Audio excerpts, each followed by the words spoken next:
Purchase order, cell order, F10 दबाओ, show inactive, नीचे नीचे आ जाएगा ये परचेज ऑर्डर और सेल ऑर्डर। पहले मैं समझा रहा हूँ परचेज ऑर्डर, एंटर कर दो।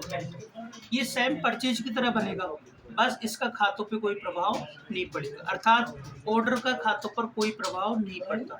ऑर्डर केवल एक ट्रांजैक्शन होता है, सॉरी एक ट्रांजैक्शन तो होता नहीं है, तो ट्रांजैक्शन होता है परचेज और सेल।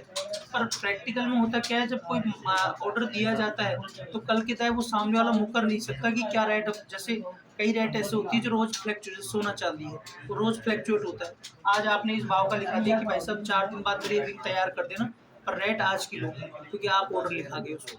अब कल के दिन रेट अगर सोने की चेंज होती है तो आप कह सकते हो सर मैंने ऑर्डर लिखाया हुआ है 4 दिन पहले उस रेट का, तो आप मुझे उस रेट में ही दोगे, ठीक है ना। चलो, जैसे आपने AK एंड कंपनी से माल खरीदा,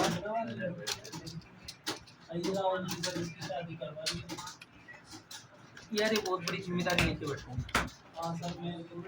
अरे टिंकू आवाज में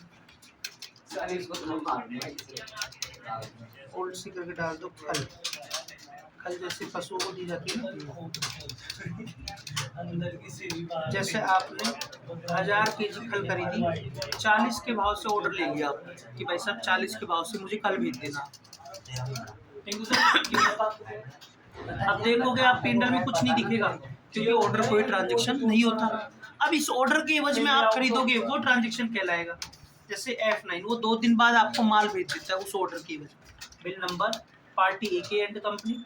अब यहाँ पर ऑर्डर डिटेल आनी चाहिए, तो कैसे आएगी, F12 प्रोवाइड ऑर्डर डिटेल, इसे क्या कर देना यस। इससे क्या होगा कि ये नीचे खुल जाएगी आपकी ऑर्डर डिटेल। अब यहाँ पे पूछेगा कौन से ऑर्डर नंबर के एवज में, तो 100 नंबर का ऑर्डर था वो हमने दिया जो, तो माल अपने आप कंट्रोल से। अब ये आपका P&L में दिखा देगा क्योंकि ये आपका ट्रांजैक्शन बन गया।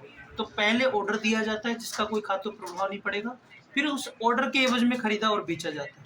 बेचने का तो अभी मैंने बताया नहीं, अभी आपको खरीदने का ही बताया। यही करो आप, 2-5 अलग अलग पार्टियों से ऑर्डर लो, अलग अलग